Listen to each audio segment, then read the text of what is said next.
Cuando estamos hablando de programación orientada a objetos, y seguramente en este momento te empiezas a dar cuenta de algunas cosas, empiezan a surgir más y más dudas. Algo importante de todo es que podemos decir que casi cualquier tipo de proyecto, y digo casi, y eso sí es muy importante decirlo, hoy en día en la actualidad utiliza la programación orientada a objetos. Hay detalles donde, pues bueno, simplemente no se puede o no es la mejor opción. Pero podemos decir que la mayoría del software hecho en la historia del desarrollo de software o todo lo que se puede programar, la mayoría en realidad sí es programación orientada a objetos. ¿Vale? Por eso es tan importante que estos puntos y estos elementos y este curso te quede tan claro. Y eso es lo que quiero yo lograr. ¿Vale? Entonces, podemos decir primero, de hecho, que bueno, ya sabemos que tenemos una clase, ya sabemos que las clases tienen atributos, que las clases deben de tener o pueden tener métodos, y que en el caso de Python tenemos que indicar con el self que estamos haciendo referencia pues al objeto, al mismo objeto que aunque es el que te manda a llamar aquí, José, te está mandando a llamar, pero ya vimos que al no poner el self, Python te dice, tengo un error, necesitas decirme pues de quién estamos hablando, y por eso necesitamos colocar el self. Bueno, imagínate que necesitamos, y esto es algo muy normal, muy natural, esto ya lo voy a borrar, creo que ha quedado claro, en donde en realidad no solamente, imagínate un sistema de una universidad, no solamente tiene un estudiante, también tiene otro estudiante, por ejemplo, aquí se va a llamar Ana, aquí tenemos otro estudiante que se llama Pedro, ¿ok? Y el sistema va a tener que tener varios objetos que sean, en este caso, del estudiante, o sea, de la clase estudiante. Aquí ponemos María, pero tenemos un problema. Si yo mando a imprimir, en este caso, si yo mando a imprimir, vamos a poner José.nombre-completo y mando a imprimir lo mismo, pero el nombre completo de Ana. Aquí esto es un buen ejercicio. Yo te preguntaría, antes de que yo avance en lo que yo escribo, ¿qué crees que va a imprimir? ¿Qué crees que se va a mostrar aquí? ¿Vale? Si me dices, bueno, no te entiendo, José, ¿sabes qué? Pues no entiendo mucho tu pregunta, específicame un poco más. Bueno, yo lo que te diría es, ok, si yo mando a imprimir print José, nombre completo, print Ana, nombre completo, print Pedro, nombre completo, print María, ¿qué me va a dar cada uno de estos? Seguramente a lo mejor en el primero dices, pues es claro, me va a dar José, pero yo el segundo quiero que sea Ana, el tercero quiero que sea Pedro y el cuarto quiero que sea María. Si yo esto lo guardamos, lo ejecutamos y observamos, pues los cuatro se llaman igual. Eso no está bien, o sea, no tendría mucho sentido. ¿Cómo le hacemos para que en realidad, bueno, aquí de hecho hasta me falta un paréntesis, ¿cómo le hacemos para que en realidad estos, cada uno tenga sus datos? O sea, José tenga los datos de José, Ana tenga los de Ana, Pedro los de Pedro, María los de María. Bueno, en Python existe la posibilidad de utilizar un bloque de código que se llama init. Si lo quieres ver, pues lo podemos ver como un método, ¿vale? El método init. ¿Por qué? Porque utiliza el def como los métodos que hemos definido, init, guión bajo, guión bajo, init, guión bajo, paréntesis y dos puntos, ¿vale? Y fíjate lo curioso aquí. Nosotros ponemos guión bajo, init, guión bajo, ¿vale? Y también, pues por supuesto, nuestro viejo conocido, el self. ¿Para qué sirve este método? De hecho, yo lo voy a definir. Mira, puedo poner el pass, no pasa absolutamente nada. Por ahora, para que nada más no nos marque error. Pero en realidad, lo que va a ir adentro del init, este bloque se le conoce como el bloque inicializador. Bueno, en español así, digamos, es una traducción, ¿no? Medio traducción, porque en realidad init, pues en sí, pues init no significa mucho. Pero el init es un bloque inicializador, ¿vale? En donde tienes la posibilidad de hacer cambios. O sea, es decir, justamente aquí que estamos dando la instrucción de crear un objeto, ¿ok? Aquí técnicamente si alguien lee este código y te pregunta, oye, ¿qué es esta línea de código? Tú deberías de poder decir, estamos creando un objeto José de la clase estudiante. Esa es la respuesta correcta y concreta. Ahora bien, solamente estamos creando el objeto José, ¿vale? A partir de la plantilla que tenemos, que es la clase estudiante. Pero ¿qué sucede? Como te mencioné, pues lo que se ejecuta o lo que se tiene es lo que hay aquí, adentro del código. Pero ¿qué pasa si cuando tú creas José, creas Ana, creas Pedro, creas María, quieres darle sus propios datos, quieres darle sus valores?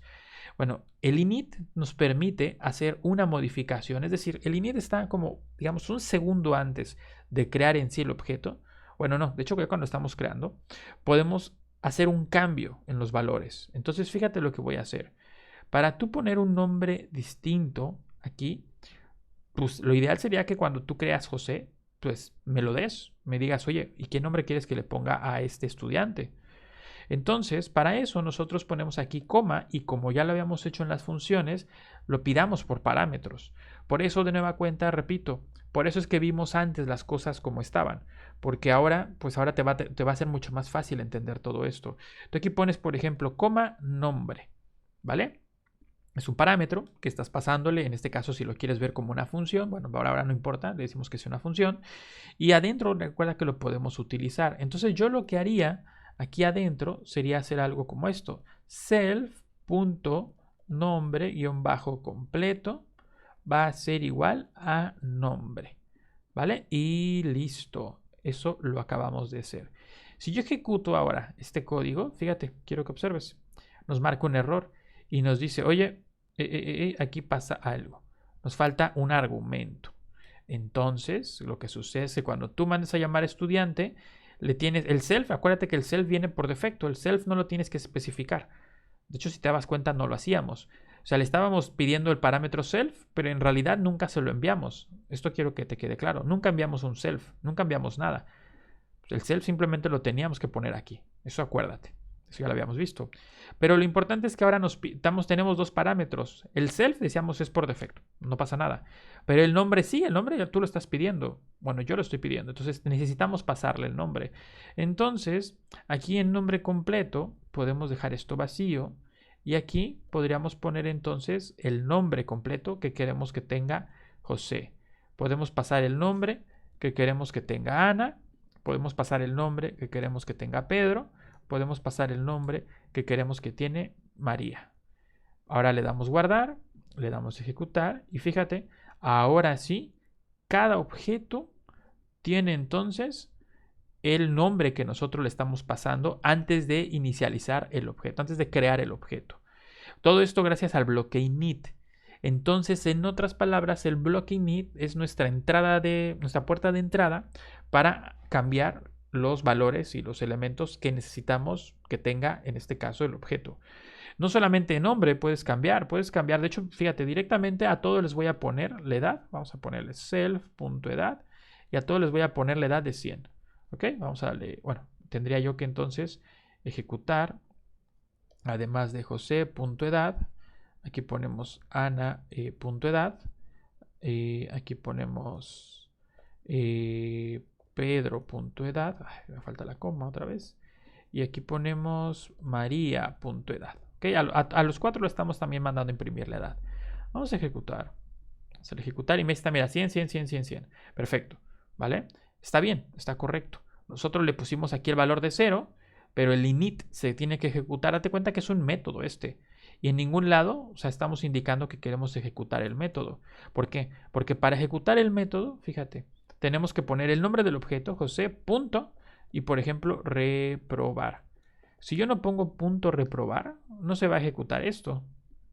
¿Vale? Para ejecutarlo sí o sí tengo que poner el nombre del método. En cambio el init, fíjate cómo el init se está ejecutando, porque se está ejecutando. ¿Cómo sabemos que se está ejecutando? Porque nosotros en realidad estamos cambiando el nombre y estamos cambiando la edad. Y en ningún lado estoy mandando a llamar el init. Si revisamos el código, mira aquí aparte abajo, nunca estamos mandando a llamar el init. El init se manda a llamar solo. Eso es lo que está pasando. Cuando tú haces esto, cuando tú creas el objeto, en ese momento el init se manda a llamar y se va a ejecutar. Entonces, la diferencia es que el bloque init siempre se va a mandar a ejecutar, sí o sí. En cambio, los métodos que tú definas, pues tú los tendrás que mandar a llamar si los quieres. Python sabe que cuando tú colocas un init es porque sabe que quieres ejecutar algo tú. Y él simplemente lo manda a llamar por defecto. Ya viste que también antes no teníamos. Si tú no quieres que se ejecute el init, lo quitas. Y no pasa absolutamente nada. No es obligatorio tener un bloque init, ¿vale? O sea, el bloque init es opcional para cuando el programador quiere modificar elementos antes de definir completamente el objeto, ¿ok? Así que bueno, pues es una explicación bastante detallada, bastante precisa de lo que hace el bloque init.